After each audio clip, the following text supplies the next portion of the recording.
Dearest listeners, let your heart drift into a quiet night, where moonlight bathes Rome's ancient temples, and the wind hums a tale of a boy who reached for the stars to become the first of a grand empire. Are you ready to join me on the journey of Emperor Augustus, whose small dream ignited a flame that lit the world? Follow Rome's winding roads, where history entwines with dreams, gently guiding you into a tale of wonder. Our story begins beneath a starry sky, ready to sweep you into a world of glory and peace. Hello, dear friends. I'm overjoyed to share this storytelling moment with you today. This is the saga of Augustus, who turned a chaotic Rome into a beacon of peace and splendor, like a breeze guiding stars across the Roman sky. Whether you're here to relax, explore history, or slip into sleep with ancient dreams, I hope this tale embraces your heart. Where are you listening from? A lively city glowing with lights or a serene village under the moon? What time is it where you are? Drop a comment below to share a bit about your world and how this story resonates with you. I can't wait to know which sky you're under in this very moment. Now, let's let the wind and stars carry us into Augustus. In the year 63 BC, in the quiet, verdant valley of Velletri, a boy named Gaius Octavius came into the world. He was small, his body frail, yet his eyes gleamed like stars scattered across a midnight sky. His family, modest nobles of a sleepy town, held no great wealth, but his mother, Asia, filled his heart with tales of her uncle Julius Caesar, a general whose name resounded far beyond Rome's borders. Gaius loved to sit beneath an ancient olive tree behind their home, where the wind wove through the leaves, humming a soft melody as if sharing ancient secrets. What will I become? He wondered, gazing at the sunset's crimson glow over the fields. Asia cradled him, singing a lullaby as gentle as a summer breeze, recounting the winding roads of Rome that led to greatness. Gaius closed his eyes, envisioning himself on those roads, where dreams met destiny. The wind whispered, "You are destined for greatness." That night, he slept soundly, dreaming of endless meadows and guiding stars. The wind's soft song lulled him into a peaceful slumber, where the future shimmered with promise.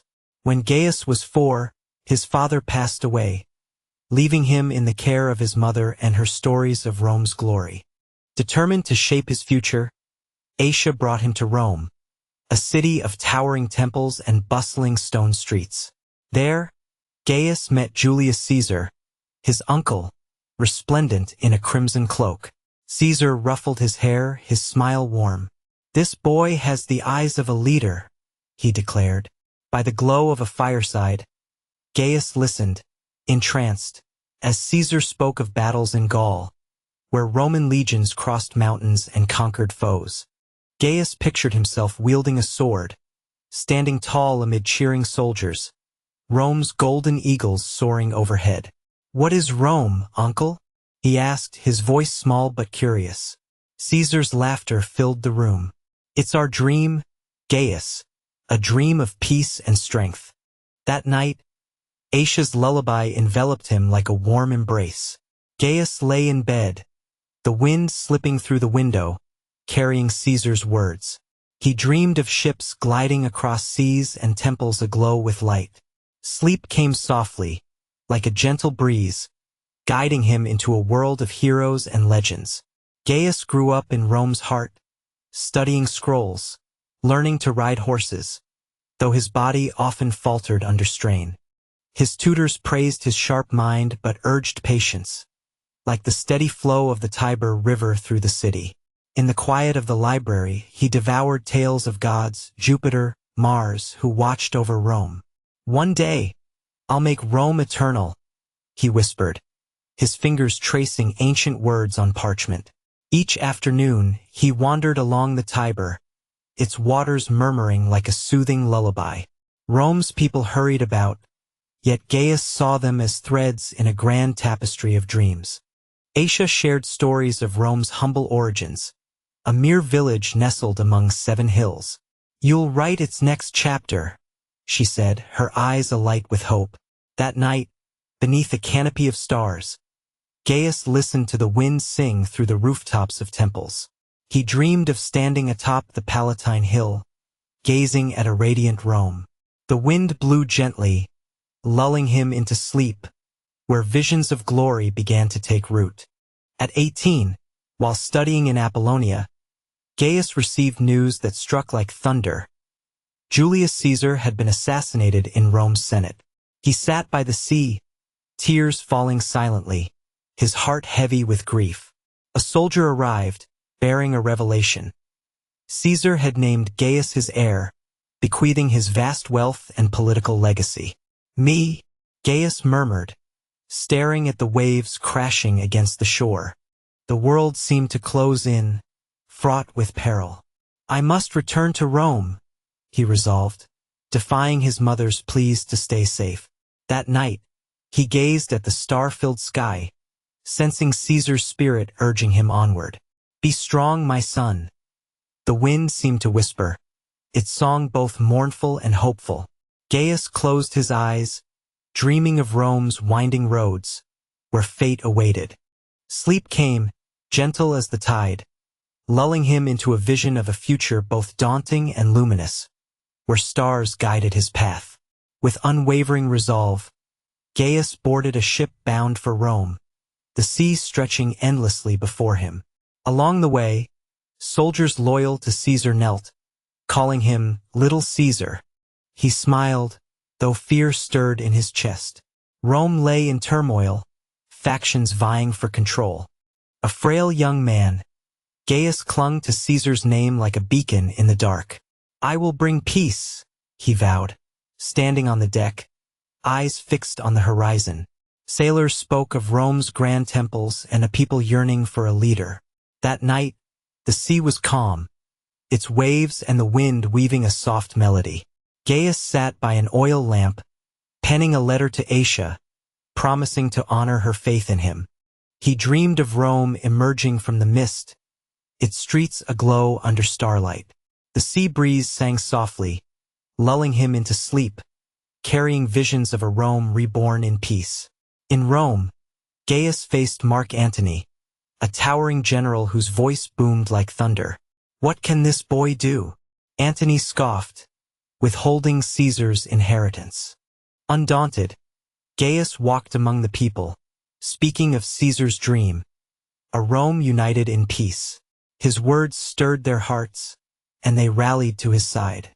Borrowing funds, he raised a modest army, determined to prove his worth. "I will show them," he whispered, gazing at Rome's eagle standards fluttering in the breeze. That night, in a small room lit by a flickering candle, he mapped out his plans. The wind slipped through the window, singing of Rome's quiet slumber.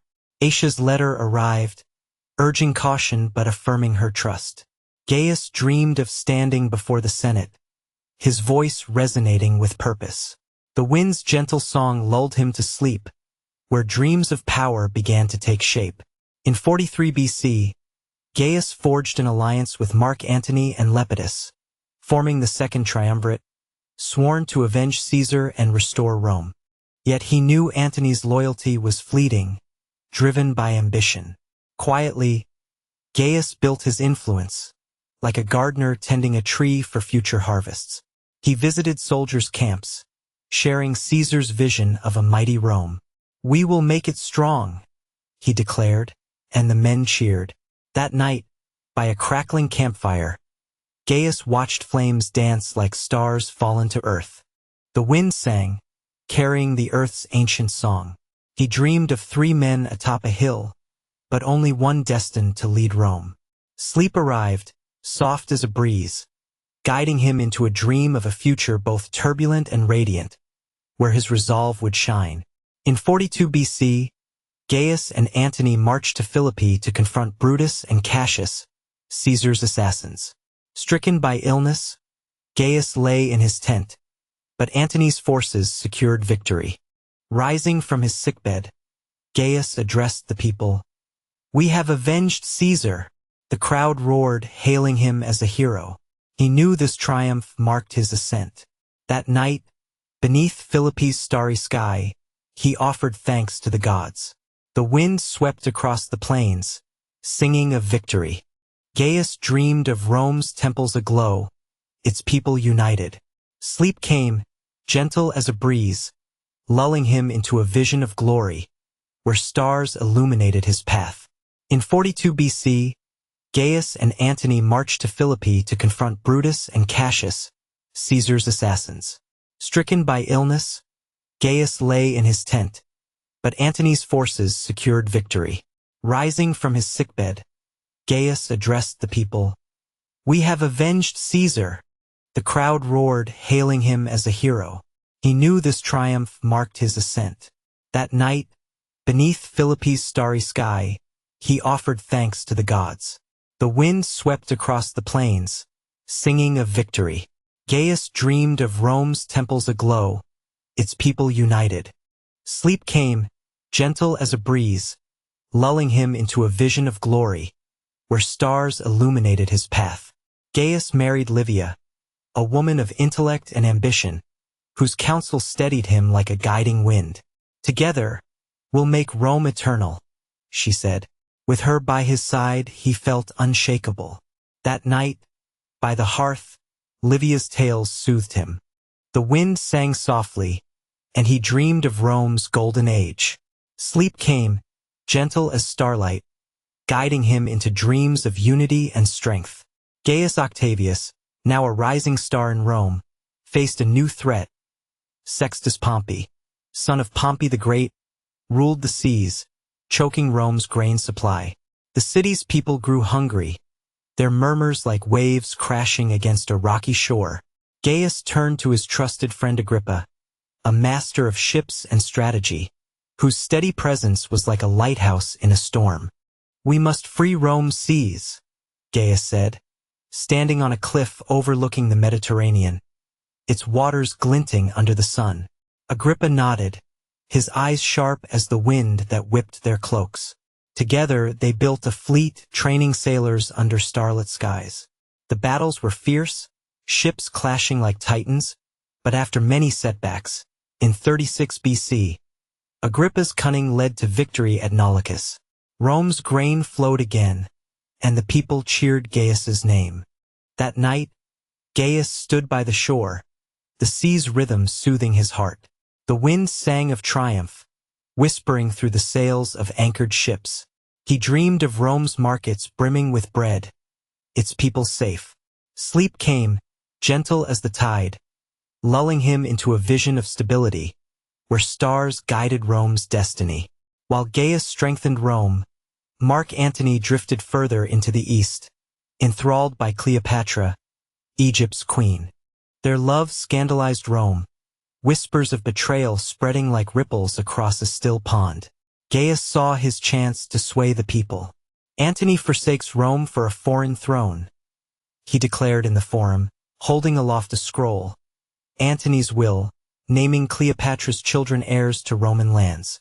The crowd gasped, their anger rising like a storm. Gaius's words were soft but sharp, like a breeze cutting through fog.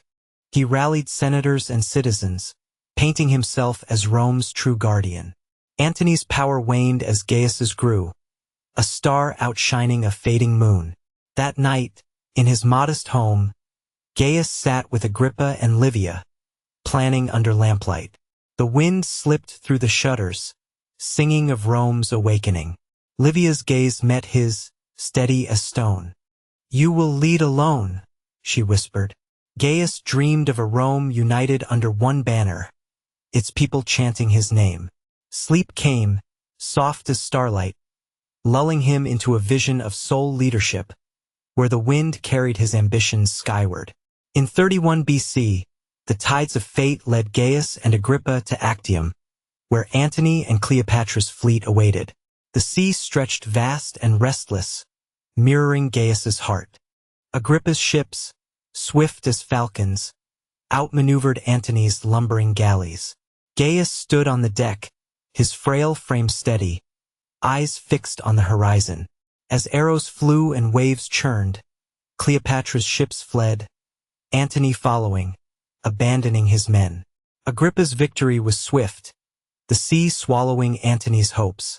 Gaius felt the weight of triumph, like a crown too heavy yet destined for his brow. The people of Rome would soon call him their savior. That night, under a sky ablaze with stars, Gaius offered prayers to Neptune. The sea breeze sang of conquest, its melody weaving through the masts. He dreamed of Rome's harbors bustling, its people free from war's shadow. Sleep came, gentle as waves lapping the shore, lulling him into a vision of a world bowing to Rome, where stars crowned his victory. In 30 BC, Gaius sailed to Alexandria, where Antony and Cleopatra, defeated, sought refuge. The city's splendor dazzled golden palaces and towering obelisks, but its heart was broken. Antony fell on his sword, and Cleopatra followed, her death a whisper of defiance.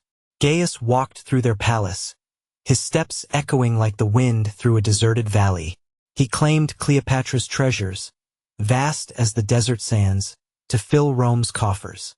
Yet he ordered the death of Caesarion, Caesar's son by Cleopatra, a boy whose existence threatened his claim. The act weighed heavy, like a stone in his heart. Rome's people hailed him, their voices rising like a tide. That night, by the Nile's banks, Gaius gazed at the stars reflecting on the water. The wind sang a mournful tune, carrying echoes of Egypt's fall. He dreamed of Rome enriched, its temples gleaming with Egyptian gold. Sleep came, soft as the river's flow, lulling him into a vision of a Rome unmatched, where stars blessed his rule. Returning to Rome, Gaius refused the title of king, knowing the people feared tyranny. In 27 BC, the Senate named him Augustus, meaning revered, and he became princeps, the first citizen. He crafted a new order, the Principate, blending republic's shadow with empire's strength. "I am Rome's servant," he told the Senate, his voice calm as a summer breeze. Yet power flowed to him like rivers to the sea. He rebuilt temples, restored peace, and walked among the people, his presence like starlight in a darkened city. Livia stood by him, her wisdom guiding his steps. That night, atop the Palatine Hill, Augustus gazed at Rome's twinkling lights.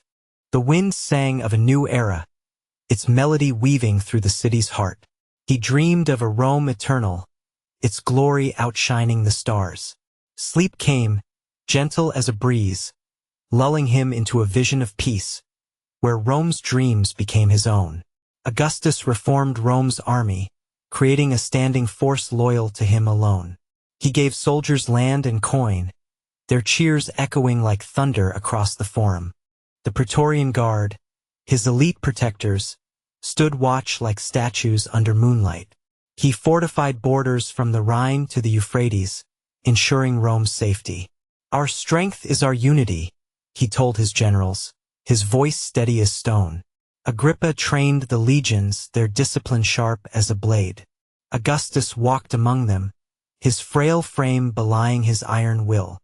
That night, in a camp under starry skies, he listened to soldiers' songs by the fire. The wind sang of loyalty, its tune drifting through the tents. He dreamed of Rome's borders unbreached, its people safe under his care. Sleep came, soft as starlight, lulling him into a vision of a fortified empire, where stars guarded Rome's heart. Augustus vowed to rebuild Rome, turning its brick into marble. Temples to Apollo and Mars rose, their columns gleaming like moonlight on water. The forum bustled with new arches, and roads stretched across the empire, binding it like threads in a tapestry. "I found Rome a city of brick and left it one of marble," he said, his smile soft as dawn. The people marveled, their footsteps echoing through grand squares. Augustus walked these streets, his heart swelling with pride. That night, by the Temple of Apollo, he gazed at its golden roof under the stars. The wind sang of beauty, its melody dancing through the city. He dreamed of Rome's splendor enduring, its stones telling his story. Sleep came, gentle as a breeze, lulling him into a vision of a city eternal, where stars crowned its glory. Under Augustus, Rome entered Pax Romana, a golden age of peace lasting centuries. Wars ceased, trade flourished, and ships sailed from distant lands, their holds brimming with spices and silk. The people smiled, children played in markets, and Rome's heart beat strong. "This is my dream," Augustus said, watching a festival in the Forum, garlands swaying in the breeze. He strengthened laws, rebuilt trust, and walked as a father among his people. That night, by the Tiber, he listened to its waters sing like a lullaby. The wind carried songs of peace, weaving through Rome's streets. He dreamed of an empire thriving, its light reaching every corner. Sleep came, soft as starlight, lulling him into a vision of prosperity, where Rome's dreams soared like stars. Augustus faced a heavy task, naming an heir to carry Rome's dream. His nephews and sons-in-law, Marcellus, Agrippa, passed too soon, their deaths like clouds dimming his sky. Reluctantly, he chose Tiberius, Livia's son, though their bond was strained, like a rope fraying under weight. "Rome must endure," he told Livia, his voice heavy. Tiberius stood tall but distant, his eyes shadowed. Augustus trained him, hoping he'd shine like a star. That night, in his study, Augustus gazed at a bust of Caesar, its stone face silent. The wind sang a somber tune, slipping through the window. He dreamed of Rome's future, uncertain yet enduring. Sleep came, gentle as a breeze, lulling him into a vision of a legacy passed on, where stars guided Rome's path. Augustus's heart bore scars from family woes. His daughter Julia, once his pride, fell into scandal, her actions a storm tearing at Rome's honor. He exiled her, his heart breaking like glass. His grandsons, Lucius and Gaius, died young, their loss a shadow over his soul. "Even Rome's leader cannot shield his kin," he told Livia, his voice soft as falling leaves. She held his hand, her strength like a rock in a river. That night, alone in his chamber, Augustus gazed at a portrait of Julia as a child. The wind sang a mournful song, drifting through the curtains. He dreamed of laughter in his home, now silent. Sleep came, soft as starlight, lulling him into a vision of family healed, where stars mended his heart. Augustus, now the revered leader of Rome, sought to weave the threads of morality into the empire's fabric. He introduced laws encouraging marriage and childbirth, believing strong families would fortify Rome's heart. "A virtuous Rome is an eternal Rome," he told the Senate, his voice calm as a summer breeze rustling through olive groves. Yet these laws stirred debate, like ripples across a tranquil lake. Some citizens grumbled, finding the rules intrusive, while others nodded, seeing wisdom in preserving tradition. Augustus walked through Rome's markets, watching families barter and laugh, his heart warmed by their bonds. He remembered his own youth, when Aetius' stories shaped his dreams. Livia, ever his anchor, advised him to temper strictness with compassion. "Lead with love, not force," she whispered, her eyes steady as starlight. That night, by the Tiber's banks, Augustus listened to the river's soft murmur, like a lullaby from the gods. The wind sang of harmony, weaving through the city's heart. He dreamed of a Rome where families flourished, their laughter echoing through time. Sleep came, gentle as the river's flow, lulling him into a vision of unity, where stars blessed Rome's virtues. In 9 AD, a shadow fell over Augustus's golden reign. News arrived from the northern forests. 3 Roman legions, led by Varus, were ambushed in Teutoburg forest by Germanic tribes under Arminius. The loss was staggering, a wound to Rome's pride. Augustus, now aged, stood in his Palatine study, his hands trembling as he read the report. "Varus, give me back my legions," he cried, his voice breaking like a storm-torn branch. Yet, even in grief, he resolved to protect Rome. He strengthened the Rhine border, choosing defense over vengeance. Rome's strength lies in endurance, he told Agrippa's successor, his gaze firm despite weary eyes. The people mourned, but trusted their leader's wisdom. That night, Augustus walked alone in his garden, the stars dimmed by clouds. The wind sang a somber tune, carrying echoes of fallen soldiers. He dreamed of Rome's borders holding firm, its people safe despite the loss. Sleep came, soft as a breeze, lulling him into a vision of resilience, where stars rekindled hope in Rome's heart. Augustus, knowing Rome's spirit thrived through stories, championed poets like Virgil and Horace. Their verses wove Rome's glory into immortal words, with Virgil's Aeneid singing of a destined empire. "Let our tales outlive us," Augustus said, his smile soft as dawn over the forum. He built altars and temples, encouraging worship of Rome's gods, and subtly his own divine aura grew. Statues of him rose across the empire, their stone eyes gazing like stars over the land. He walked among the people, humble yet godlike, his presence a beacon. That night, in the temple of Apollo, Augustus listened to a poet recite under torchlight. The wind sang of eternity, its melody drifting through marble columns. He dreamed of Rome's story echoing through ages, its glory carved in verse and stone.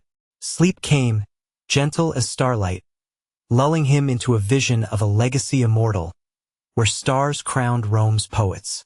As years etched lines upon his face, Augustus retreated to Capri's cliffs, where the sea stretched like a mirror of his thoughts. Now in his 70s, he reflected on a life that began in Velletri's quiet fields and led to Rome's throne. "Have I served Rome well?" he asked Livia, his voice soft as fading twilight. She smiled, her hand warm in his. "You've built a dream that will endure," she said. He walked Capri's paths, the sea's rhythm soothing his weary heart. Memories of Caesar, Agrippa, and lost kin flickered like stars in his mind. He wrote letters to Tiberius, urging him to guard Rome's peace. That night, under Capri's starry sky, Augustus gazed at the waves below. The wind sang a gentle song, weaving through the island's pines. He dreamed of his youth, of Rome's rise, and of a world he shaped. Sleep came, soft as a breeze, lulling him into a vision of a life well lived, where stars whispered his name. In his final years, Augustus penned the residential Gesti Divi Augusti, a record of his deeds etched for posterity. "Let Rome remember," he said, his quill scratching under lamplight, each word a stone in his legacy's foundation. He listed temples built, wars won, and peace secured, his heart swelling with pride. Copies were carved on bronze and stone, placed in temples across the empire, their words gleaming like stars. Augustus walked Rome one last time, his steps slow but steady, the people bowing as he passed. "I gave them peace," he thought, gazing at the forum's arches. That night, in his Palatine home, he sat with Livia, her presence like a warm hearth. The wind sang of forever, slipping through the curtains. He dreamed of his words enduring, read by generations under Rome's skies. Sleep came, gentle as starlight, lulling him into a vision of eternity, where stars carried his story forward. In 14 AD at Nola, Augustus lay on his deathbed, his body frail but his spirit calm. Surrounded by Livia and trusted friends, he smiled. "Have I played my part well?" he asked, his voice soft as a fading breeze. Livia nodded, tears in her eyes. "Applaud me, then," he whispered, his gaze drifting to the stars beyond the window. At 75, he slipped away, like a wind returning to the heavens. Rome wept, its people filling the streets, their torches flickering like stars fallen to earth. The Senate declared him a god, his spirit joining Jupiter's realm. That night, in Rome's heart, the Tiber flowed quietly, reflecting the sky. The wind sang a final song, carrying Augustus's name to the stars. Livia dreamed of him watching over Rome, his legacy unbroken. Sleep came to the city, gentle as a breeze, lulling its people into a vision of a god eternal, where stars crowned his memory. Tiberius, Livia's son, took Rome's helm, but his rule cast a shadow, lacking Augustus's light. Stern and reclusive, he governed with caution, yet the people whispered of their lost leader. "None can match Augustus," they said, their voices soft as wind through the forum. Tiberius fortified Rome's borders and coffers, but his heart seemed distant, like a star veiled by clouds. He honored Augustus's temples, yet struggled under the weight of his legacy. Livia, now aged, advised him, her words steady but tinged with sorrow. That night, Tiberius stood by Augustus's statue, its marble face serene. The wind sang a quiet tune, drifting through Rome's streets. He dreamed of his stepfather, a guiding star in Rome's sky. Sleep came, soft as starlight, lulling him into a vision of a Rome still strong, where Augustus's dreams endured despite the new reign's chill. Augustus's peace, the Pax Romana, lived on, a golden thread binding Rome's heart. Temples he built stood tall, their marble glowing under sun and moon. Roads he paved carried traders and tales across the empire, like rivers of dreams. The people worked, laughed, and prayed, their lives touched by a leader gone but never forgotten. "Augustus gave us this," they said, passing his statues in bustling markets. Rome's legions guarded its borders, its ships sailed far, and its poets sang of a city eternal. That night, a mother told her child Augustus's story by a flickering lamp. The wind sang softly, weaving through Rome's 7 hills. The child dreamed of a Rome aglow, its glory unbroken. Sleep came to the city, gentle as a breeze, lulling its people into a vision of endurance, where stars shone on Augustus's legacy. Augustus's name became a legend, carved into time itself. The month of August bore his title, a tribute to his reign. Leaders across centuries, kings, emperors, looked to him, dreaming of his wisdom. His story inspired poets, sculptors, and scholars, their works like stars lighting history's sky. In Rome, his temples drew pilgrims, their prayers rising like incense. He was the first, they said, their voices soft as wind through ancient stones. His residential gesti stood, its words read by travelers under torchlight. That night, a young boy in a distant province heard Augustus's tale, his eyes wide with wonder. The wind sang of greatness, drifting through the night. He dreamed of leading with courage, inspired by a name that never faded. Sleep came, gentle as starlight, lulling him into a vision of a legacy timeless, where stars whispered Augustus's name. The story of Augustus draws to a close, yet Rome lives on, a city of dreams built on his vision.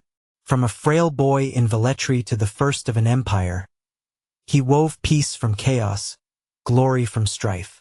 His temples, roads, and laws remain, like stars guiding Rome's path.